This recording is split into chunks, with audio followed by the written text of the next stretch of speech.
नमस्कार, हिंदी खबर देख रहे हैं आप। मैं हूं आपके साथ पंकज यादव। शुरुआत करते हैं जहां पर आरएसएस के सर कार्यवाहक दत्तात्रेय होसबोले ने इमरजेंसी के 50 वर्ष पूरे होने पर संविधान की प्रस्तावना को लेकर प्रश्न खड़े किए। होसबोले बोले कि आपातकाल के दौरान संविधान में समाजवाद और धर्मनिरपेक्षता शब्द जोड़े गए हैं, अब इन्हें हटाने पर विचार होना चाहिए। इस बयान के बाद राजनीतिक गलियारों में हंगामा मच गया है। बीजेपी होसबोले के बयान का समर्थन कर रही है तो लोकसभा के नेता प्रतिपक्ष राहुल गांधी ने आरएसएस और बीजेपी पर निशाना साधा है। राहुल गांधी ने कहा कि एक बार फिर से आरएसएस का नकाब उतर गया है। शिवसेना उद्धव गुट के भी सांसद संजय राउत भी राहुल के इस कदम को लेकर आगे निकले और कहा कि आरएसएस ने तो आपातकाल का समर्थन किया था।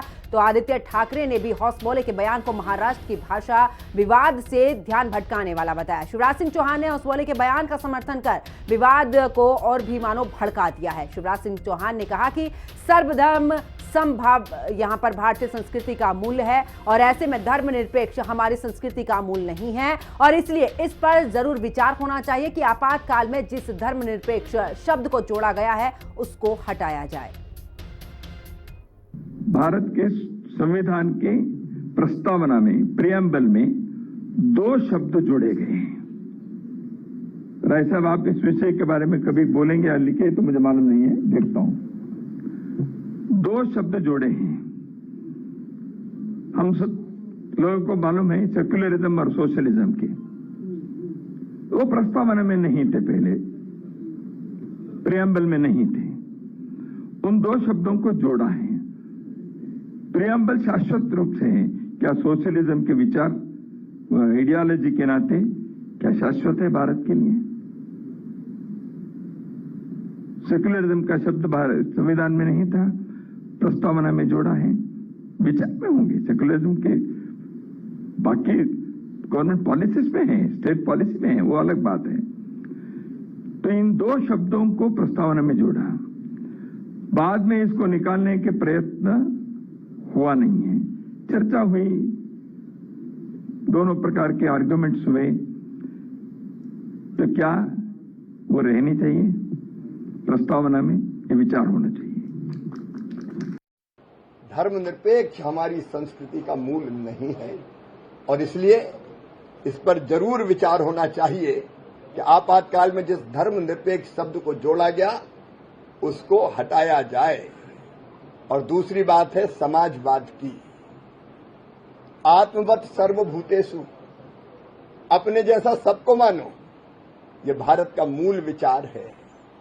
अयम निजम परो वेत्ति गणना लघु चेतसाम उदार चरिता नाम तु वसुदैव कुटुंबकम। ये सारी दुनिया ही एक परिवार है। ये भारत का मूल भाव है। जियो और जीने दो, प्राणियों में सद्भावना हो, विश्व का कल्याण हो। सर्वे भवन्तु सुखिनः सर्वे सन्तु निरामया, ये भारत का मूल भाव है और इसलिए यहां समाजवाद की जरूरत नहीं है। हम तो वर्षों पहले से कह रहे हैं सिया राम मैं सब जग जानी, सबको एक जैसा मानो। इसलिए समाजवाद शब्द की भी आवश्यकता नहीं है। देश को इस पर निश्चित तौर पर विचार करना चाहिए। आखिर 2 शब्दों से देश की राजनीति कैसे गर्मा गई है? सेक्युलर सोशलिस्ट शब्दों पर वे सियासी संग्राम का कारण क्या है? क्या आरएसएस ने बिहार चुनाव के लिए विपक्ष को मुद्दा दे दिया है? अब इसी मामले पर लगातार प्रतिक्रियाएं सामने आ रही हैं, देखिए।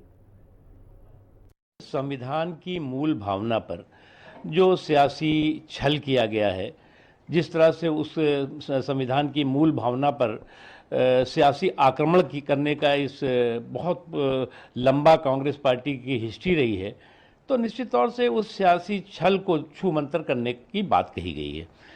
आप जो संविधान की आत्मा पर प्रहार करेंगे और उसमें अगर सुधार की बात होगी तो आप कहेंगे कि साहब ये संविधान पे ही हमला हो रहा है। देखिए, हमारे देश का जो संविधान है दुनिया का सबसे बड़ा लिखित संविधान है और लिखित संविधान के साथ साथ इसमें जो है वो समय समय पर सुधार किए गए हैं, लेकिन संविधान की मूल आत्मा और मूल भावना को जो है वो घायल नहीं किया गया। लेकिन कांग्रेस पार्टी एक लंबी हिस्ट्री है उसकी कि उसने जो है वो संविधान की मूल भावना के साथ बहुत बेदर्दी और बेशर्मी के साथ अपराध किया है, पाप किया है। जो लोग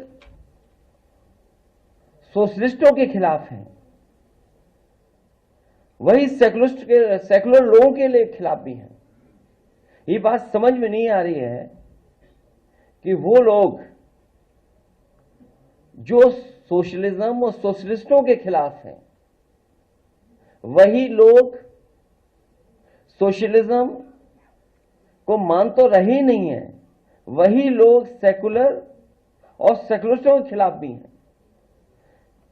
ये मैं बनाम हम की लड़ाई है। ये मैं बनाम हम की लड़ाई है। 19 से जब ये संविधान बना था तो उस समय इसका विरोध क्यों हुआ था? सन 50 के आसपास।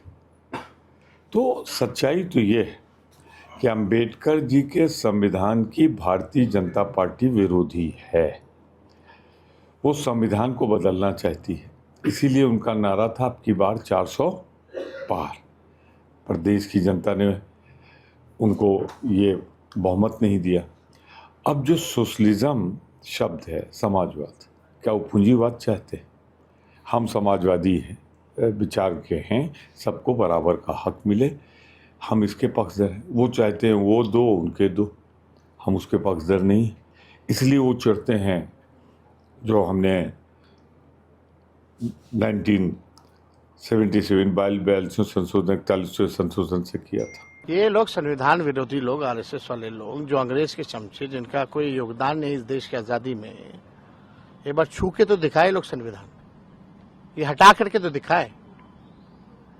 अब प्रिएम्बल्स में से सोशलिस्ट शब्द हटा दीजिएगा, अब सेक्युलर शब्द हटा दीजिएगा। यही इनका असली एजेंडा है। दे भाजपा के लोग जवाब इस पे। राजद का मानसिकता संविधान विरोधी संवैधानिक संस्था का अपमान करना, उसके विरुद्ध भ्रम का वातावरण बनाना, ये बंगाल के राह पर चल चुका है। राजद कांग्रेस ममता बनर्जी के संगति का असर दिखाई पड़ रहा है। ये भारत के लोग अब नजर नहीं आते, ये बांग्लादेशियों की भाषा बोलने लगे हैं। जब भारत का चुनाव आयोग पारदर्शिता से, पवित्रता से वोटरों की पहचान करके मतदान 100% सुनिश्चित करना चाहता है, तो ऐसे लोगों को बेचैनी क्यों है? ये जंगल राज वाले लोग बुत से जिन निकालते थे, उस खेल में फेल हो रहे हैं और जान रहे हैं कि अगली बार सरकार नहीं बनेगी, तो पहले से अपनी हार की भूमिका बना रहे हैं। ऐसे मानसिकता के लोग संविधान के विरोधी है, लोकतंत्र का दुश्मन है, परिवारवाद को मजबूत करने के लिए किसी भी स्तर पर गिर सकता है।